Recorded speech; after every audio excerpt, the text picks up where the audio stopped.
Добрый день, дорогие друзья!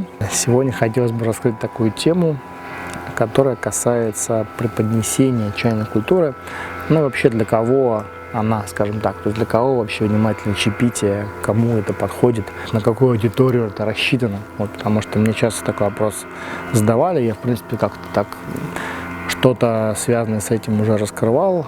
Но хотелось бы отдельно посвятить вот серию именно вот этому вопросу, потому что это важно. Очень часто, к сожалению или к счастью, кто-то привязывает определенные какие-то субкультурные рамки вообще к чайной культуре. То есть там чай это только для тех, кто там очень такой весь замороченный на культуре или очень погруженный в какие-то нюансы, там, или там чайная церемония, это там что-то такое очень обособленное, то, что мне вот такому простому человеку не понять, то, что у меня нет на это времени, или там я не могу это все освоить, запомнить все эти сложные китайские названия, научиться пользоваться всеми этими там какими-то приспособлениями и так далее. То есть даже не начав интересоваться или там только чуть-чуть начав интересоваться, сразу начинаешь себе представлять это нечто как что-то очень такое сложное, очень специфичное и скажем так, непонятное обычному человеку. Особенно это касается не только там еще заваривания, но может быть каких-то там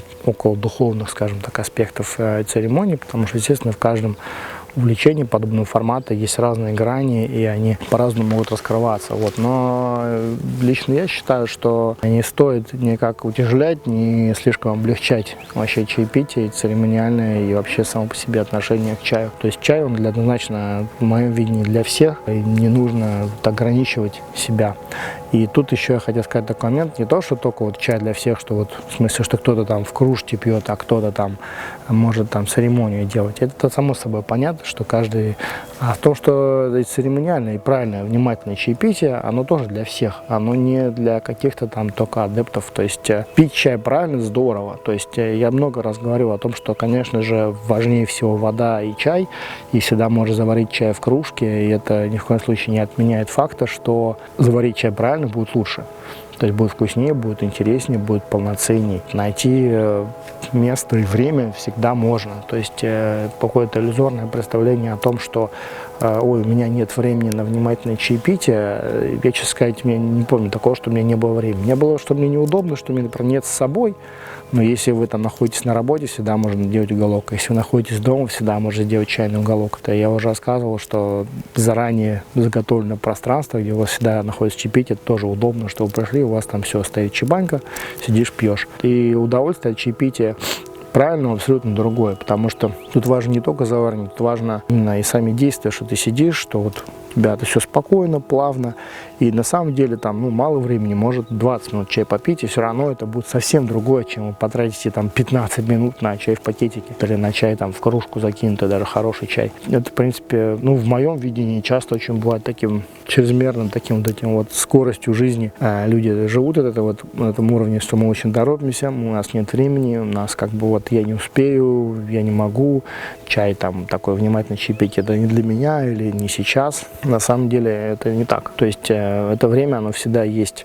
Более того, когда вы просто можете встать там утром, например, на 20 минут раньше, и оно у вас будет вот точно больше. Я даже по себе сужу, но часто люди в интернете сидят, просто очень много времени тратят на какие-то вещи, которые даже могут быть неинтересны, поскольку ты там уходишь в браузер надолго, там, да, там, или какие-то заниматься какими-то делами, которые на самом деле не нужны, или которые можно на них не обращать внимания, или не уделять им столько времени. Вот, а уделить чуть больше времени любимому напитку, который будет гораздо больше вам давать в случае чуть более внимательного к нему отношения. Еще насчет каких-то таких субкультурных аспектов, значит, чай, это там, нужно там увлекаться Китаем, китайской культурой, это нет, это не мое, я типа китайской культурой не увлекаюсь, поэтому чай тоже.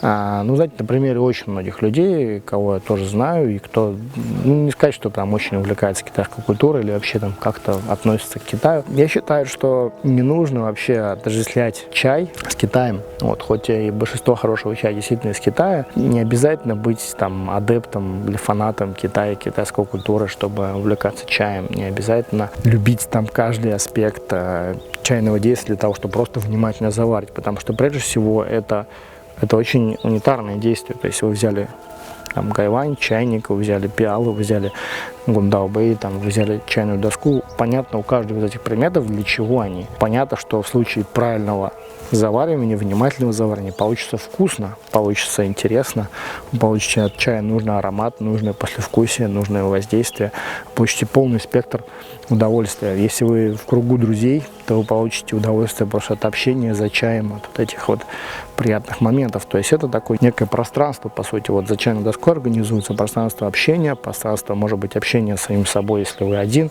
пространство общения с друзьями, если вы с друзьями, которое очень универсально, к которому нету какой-то привязки, что это для тех людей или для этих. Не стоит так думать. Чай действительно абсолютно для всех людей, для любых возрастов. Если какой-то чай кому-то показался непонятным, не стоит думать, что вся чайная культура такая. Часто бывает такое вот, я тоже об этом говорил в видео про впечатление новичка. Попробую что-то, значит, ой, что-то тут не то.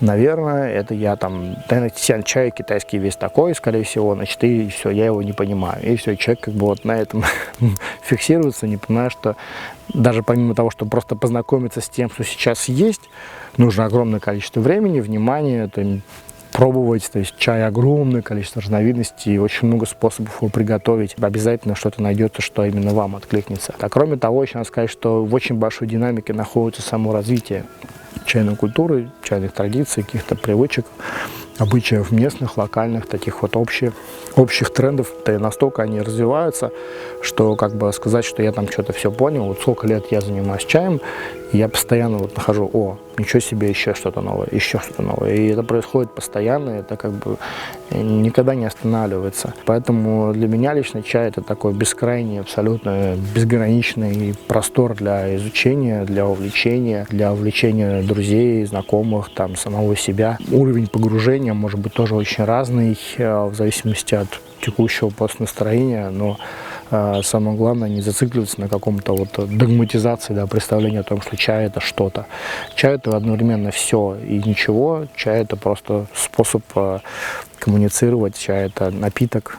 То есть это очень универсальная, классная вещь. Поэтому, что я могу вам сказать, чай для всех. Я вам желаю приятных чаепитий и до новых встреч.